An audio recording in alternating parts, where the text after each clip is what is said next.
Reaction this morning to the first ever face-to-face meeting between Vice President Kamala Harris and former President Donald Trump.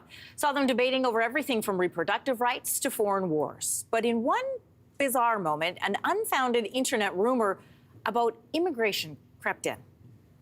They're eating the dogs, the people that came in. They're eating the cats. They're eating the pets of the people that live there. So joining us this morning from Philadelphia with his insights is Eric Camp, CTV News political analyst and author. Good morning and welcome back. Good morning. It's good to be with you. I think everybody had the same reaction when they heard that. Was like, pardon me? We should point out, too, that the moderators said they spoke to the city comptroller. The city comptroller says this is not true. This hasn't happened yet. The response from Mr. Trump was that, well, people on the street are saying it is, and then they moved on to other issues. This was, Eric, the last remaining scheduled debate between these two candidates. So the first and the last, potentially. What were the moments that landed and that will last as we continue this campaign? Well, clearly that comment about eating pets, and I can tell you in the spin room, there were hundreds of members of the press that were in there, and the entire room just started laughing uncontrollably when Donald Trump said that. And there were many people in the room who also believed that it was at that moment that he certainly lost the debate. This was a debate that had so much on the line, so consequential, particularly for Kamala Harris. And clearly, given how razor thin the margins are right now in this debate, I think what we saw last night was Kamala Harris was very strategic in getting under Donald Trump's skin. She did that when she went after him on crowd sizes, and it was surprising that he actually took the bait. And I think it was there where he became unhinged. And she clearly neutralized him at that point, which allowed her to actually become far more comfortable in being able to not only talk about her narrative, which she really needed to do, but also share with the American people more about her vision and her plans for the country if she becomes president. We were watching the debate, and Donald Trump has famously said that he doesn't necessarily like to prepare for these debates, that he likes to go in on instinct. Kamala Harris has been very public about how much preparation she did, and I think it showed up. Part of this strategy of her campaign was to throw these types of comments at her to see if she was rattled or if she'd take the bait.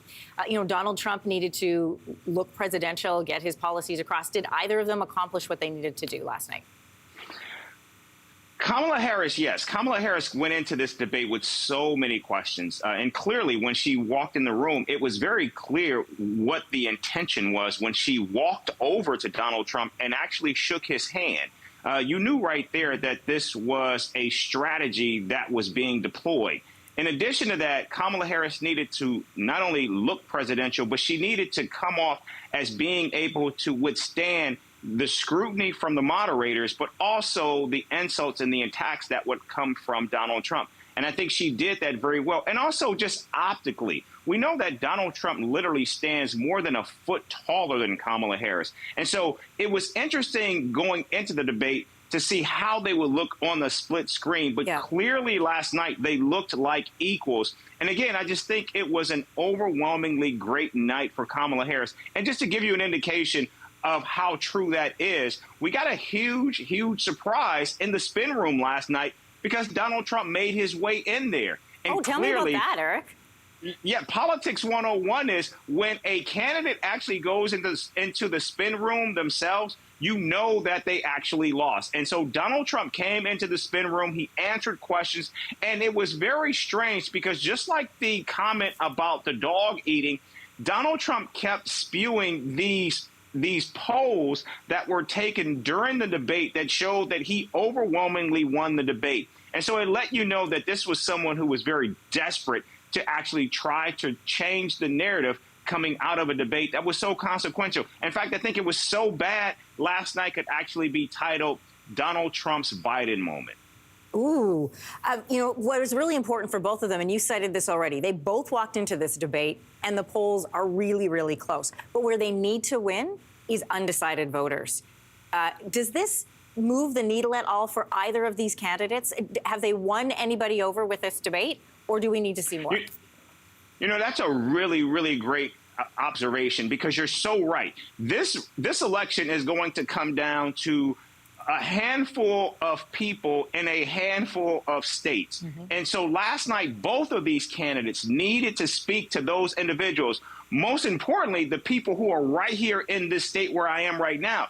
Pennsylvania. Pennsylvania is the prize in this election. Whoever wins Pennsylvania will undoubtedly win this election. And so clearly they needed to speak to not only the aspirations, but also the fears of the American people around issues like the economy and, of course, reproductive rights, immigration. And I think what we saw last night was a candidate in Kamala Harris who was able to do that, but she was able to do that because with precision and with skill, she was able to completely disarm Donald Trump, which allowed her to be able to do that. And I think Donald Trump just simply lost it when she went after him on the issue of crowds and also calling him a loser by saying he lost the 2020 election. I think it was pretty much over for Donald Trump at that point.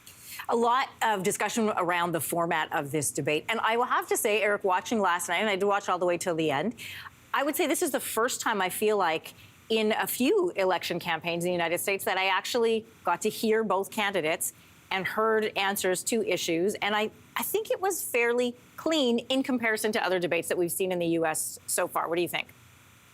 I think you're right. And I think one of the reasons for that is because I think the two moderators for the debate did an exceptional job. They did fact-check Donald Trump, but they didn't spend all of their time fact-checking him. They actually picked their spots. So, for example, when Donald Trump made the comment about the dogs and the cats, they fact-checked that. They fact-checked Donald Trump saying that people were getting abortions at 7, 8, 9 months or after birth, which, to be clear, if you're not getting an abortion after birth, that's actually just murder. And so they fact-checked that as well. But they also, I think, were very stern with Kamala Harris as well,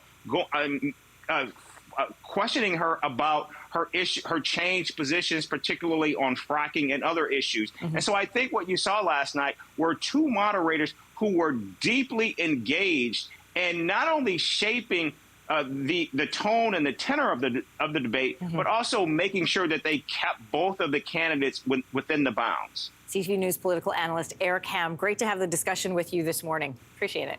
Thank you. Thank you. Hey, thanks for watching. If you liked this, be sure to subscribe here, or you can check out more Your Morning videos right here.